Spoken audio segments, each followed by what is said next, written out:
Hi, this is Mark Burnett, and today I'm talking about the global pandemic. And yes, I'm calling it a pandemic, and soon everyone else will be calling it a pandemic.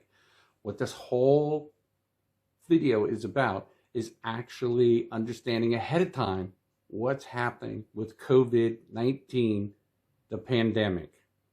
Let me show you. Behind me is Johns Hopkins University's database, which is tracking this virus as best it can. Keep in mind the data they have, a lot of it from China, is as good as the data gets. In other words, if they don't report things, or people can't make it to the hospital and die, or people simply don't go to the hospital, those numbers don't show up here. And the reason I'm calling it a pandemic ahead of time before everyone else, because as soon as it becomes a pandemic, you're going to wonder what to do. So this is all about a channel, essentially, this section of the channel in my playlist called COVID-19 Pandemic is going to be about what's coming up, what you need to look for, what you need to do, how you need to protect yourself, what economic impact it will have, and what it will have on supplies. This is all going to happen. No way to avoid it. Been a long time since we've had a pandemic, which means in Greek, all people is what that word actually means.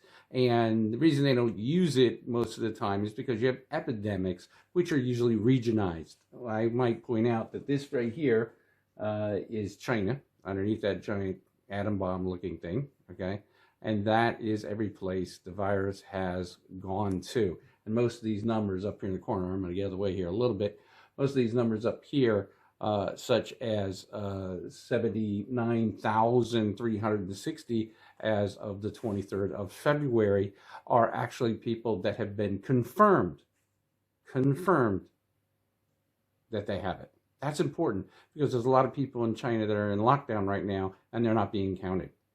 Even though people are trying to get to them and check them, let's face it, that could be a ton of people. One report came out, there's about 600 million people in China in lockdown. That's half their population, and that's twice the population of the United States. So that's a lot of people in lockdown. What's happening though, and kind of how you have to understand what's going to happen to you and how this is going to affect you, is this is spreading incredibly fast.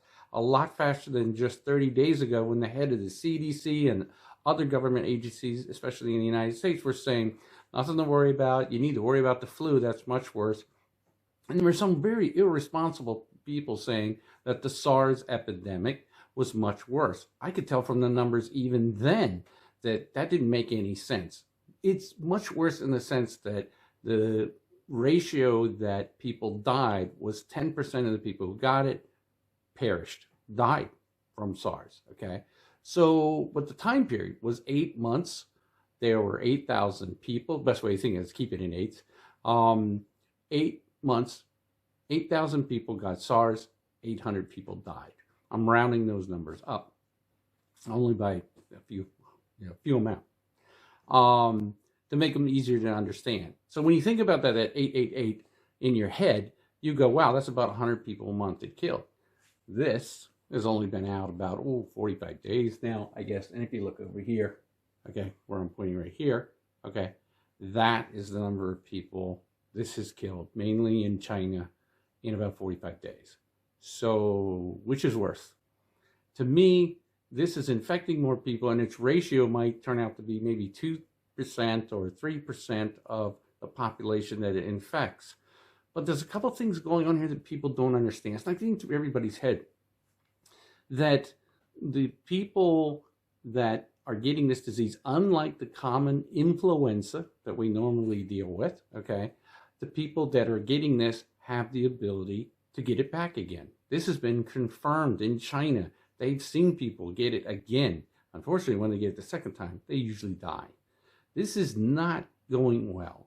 And this is a very bad virus, and it affects retirees, which I deal with a lot here on the channel, a lot, because the most common person that would die under this disease is someone with a condition, and it can be one of these conditions. So you got to ask yourself, do I have diabetes? Do I have high blood pressure? Do I have any kind of heart issues?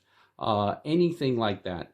Like I said, diabetes, and these type of conditions, if you have a medical condition similar to that, then you add this virus on, you increase your chance considerably of getting pneumonia from it, because this is a pneumonia-based style disease, and you also increase your chance of getting a heart attack, which is interesting because there's been a couple of doctors already in China that got this disease, and keep in mind 1,700 doctors and nurses in China got this disease already from just treating patients. That's a lot of your health workers getting knocked out by this. And a number of those doctors died of heart attacks. They were young people. They were in their 20s and 30s. Shouldn't be dying of a heart attack. So this is not anything like what we're used to. We're not ready for this, okay, at all. And my channel is all about telling you in the future what's going to happen, what's going to go on. And I want you to leave feedback. As a matter of fact, I want you to go down here right now and click on that bell that gives you an alert and subscribe. Do that right now. Just scroll down a little bit, click those two things, because you need to keep on this, and you want to remember this page and come back to it, because in the description area, I'll keep posting these numbers. I'll show you how to get here, but I'll also post them so they're a little easier to understand, and you understand the flow and ebbs of this, okay? But there's a couple things here to look at very quickly. Number one, you can see it's in China, really, really heavy, okay? And, you know, we're talking a high infection rate. If we look at mainland China, it's 77,150 today. It's hitting hard in Italy. That just started. There's a number of lockdown towns in Italy. So, you know, we're trying to cut off people from airplanes and airports. And I just came back from 2 international airports. Seriously, I didn't want to be there. I was being very careful going through that. I can tell you that. I didn't really eat the food in the airports, and we moved on swiftly through the airports, even hit the alcohol sanitizer, which works to some degree. But this is a disease that's spread by just going through the midst of someone coughing or even breathing. This spreads very oddly, and I'll get into all that. I mean, it may live on surfaces much longer than any other virus, making that very, very dangerous. And people don't even have to have symptoms. They don't have to have a fever. They're called asymptomatic.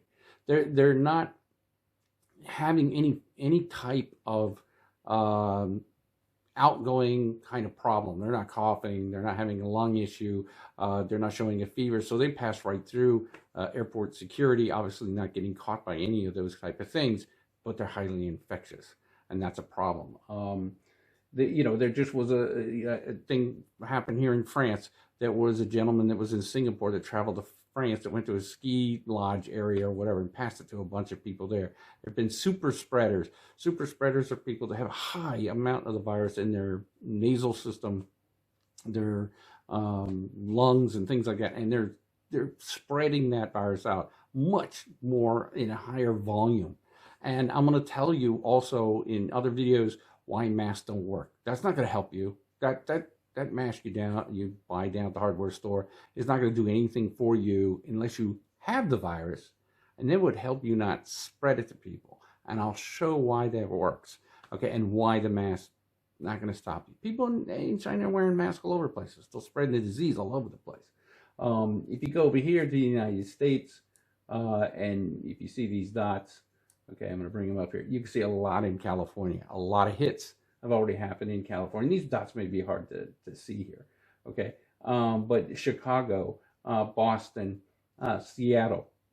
If you look at this primarily, you see that San Francisco area, you see the Los Angeles area, Chicago International Airports, okay? And this is how it will enter. But it will also enter other ways. I can tell you one of the biggest disasters that I've seen so far, and this will take out Japan. This is the worst thing they've ever done. On the cruise ship that was there, I believe it was the Diamond Princess, they had people on it. They had over 600 people be confirmed that they had the virus. Every day people were getting sick. Every day there were new people getting sick. Now the problem with that was they just set a dead time saying, 2 weeks confinement, that's it. You cannot do that. If anyone in that group gets sick within 2 weeks, you have to start the 2 weeks all over again, because you have this confinement time. And 2 weeks may not be enough. There's definitely mounting evidence that this may take a month, 24 days to actually show. So you may have to isolate people a lot longer because it has weird way it shows itself. And sometimes people test negative. So again, they're going to get through. But let's just take this ship. Getting back to Japan, they had 600 people on this ship. And at the last day when they decided to let everybody go, I think it was 80 people got sick the day before that they let them go on the ship and tested positive.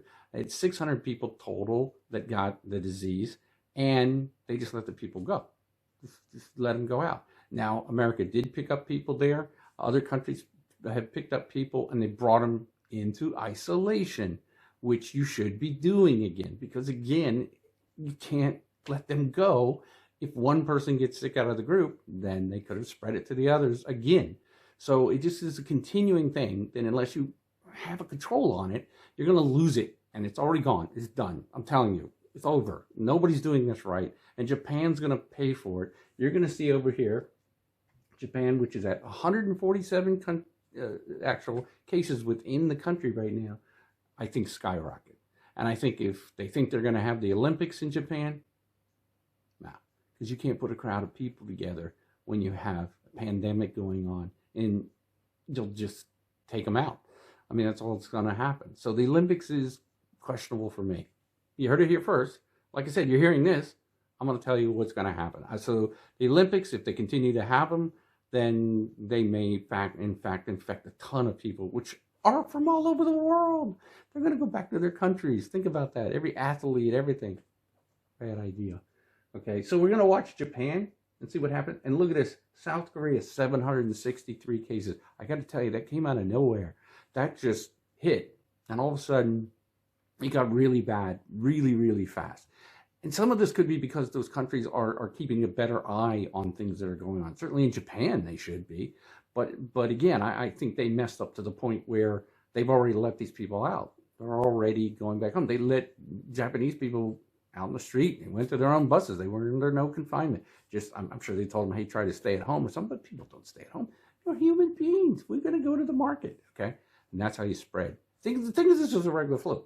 Okay, as a regular flu, the people don't sub anybody. And millions of people get the regular flu all the time. But it's not severe always. But this year, we've had very severe flus. 105 children in the United States have died of regular flu. That's an incredible number. Here's the weird thing about that, is that this virus, show me pictures that you've seen and they've taken in China of all the patients and everybody. I haven't seen any children. I haven't seen any at all. Matter of fact, it's kind of weird that they're not showing a lot of children. What we really need is this number broken down by what age they are. That would probably help. And I haven't seen that yet. So an age breakdown would be very helpful. And if that comes up, I'll put it right here under this channel that you're watching. Again, while you're thinking about it, hit the subscribe and the bell there to be notified. Do that now. Don't wait, because you'll forget. Okay, and then you'll forget what channel it is. Okay. Do everything you can. You can bookmark this channel, whatever you'd like to do. Keep coming back to it. There'll always be new information here. Even though the video here is the same, underneath, I will always update the numbers and things and try to keep that fresh for everybody coming in. And ask questions. Post them up here. But I will be posting other videos. This is going to be a long bout. And, certainly people are looking for this virus to stop attacking sometime in the spring and summer, because viruses usually slow down during that time. They don't like heat. They don't like dry conditions. So they tend to like cold weather more because they're able to live a little better. Sunlight and massive amount of heat, they don't care for. So will that happen with this virus? We don't know. It's new. I'll also discuss certainly conspiracy theories on this. There's a lot of that going on, where it came out of, how it came out, what happened. We'll get into that. I'll talk about one of the books out here who supposedly a lot of people say predicted this, which is the Eyes of Darkness. I've actually read that book, so I'm familiar with it. I'm familiar with what was said. But I would also point out that Bill Gates said that a virus would a coronavirus would breakout of Wuhan, he said that last year. Amazingly enough, he's very involved in his philanthropy about knocking out diseases, and he said this before this disease even came out. And this book said this back in 1981. It mentioned this and called it the Wuhan 400, meaning I think it's 400,000th or something. I'd have to go back and look at the book. Test that they did, that's what it was. But again, there's holes in that, and I'll explain that in a separate video. More importantly, economics. You're going to find, you might not be able to find your iPhone. You might not be able to buy things that you normally could. The store that sells things for $1, whatever one that is, may start running out of supplies because China's closed down all its factories. Auto parts, big thing. Electronics. This could all get bad. We're globally attached. Like we're nursing on China, okay? So if they cut off the milk, it's going to hurt us. And they also make medicines. So, all this is not good. We could say, oh, well, we should gear up our factories and do this. We can't gear up factories. This virus knows no borders. It doesn't care what color you are or religion you are. It'll kill you, okay? At least 2% of you or 3% of you. But if you can re-get it, then that makes it a whole new game we're playing with. There are no vaccines. There are no real medicines necessarily that can affect us, although I will cover a channel on what you might be able to do to help yourself, what might help you with that pneumonia and things like that. We're going to cover all. I'll tell you what I do, okay, in that situation. So pay attention to this channel. Global pandemic, COVID-19, coronavirus, it's here. It's here to stay, and we got to fight it. It's going to hit the world. I'm telling you, pay attention. Pay attention. This could save your life. Mark Burnett, Island Generation.